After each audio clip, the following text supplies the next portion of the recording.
خصائص المعي الدقيق هي، لازم تعرفوا هذه الخصائص هامة جدا، لازم تعرفوها عن ظهر قلب.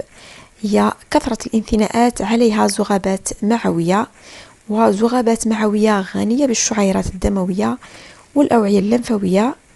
ثالثا، جدار الزغابة المعوية رفيع جدا، وهذا ما يشكل سطح تماس واسع بين المغذيات والوسط الداخلي، وتسمح هذه البنية بامتصاص المغذيات.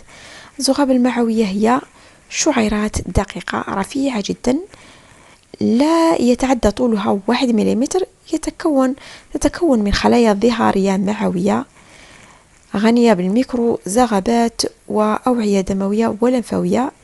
إرساء الموارد. تعريف الامتصاص المعوي هو انتقال المغذيات، يعني نواتج الهضم، إضافة الماء والأملاح المعدنية والفيتامينات، من الوسط الخارجي أي لمعة المعي الدقيق نحو الوسط الداخلي، وهو اللمف والدم، عبر بنيات متخصصة اللي هي الذغبة أو الذغبات المعوية.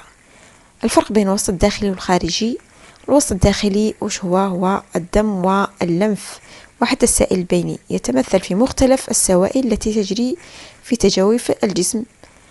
بالنسبة للوسط الخارجي، يتمثل في مختلف تجاويف الأعضاء التي تتصل بالخارج بالوسط الخارجي، مثل الأنبوب الهضمي، مثل الجهاز التنفسي، مثل الجهاز البولي، جهاز التكاثري.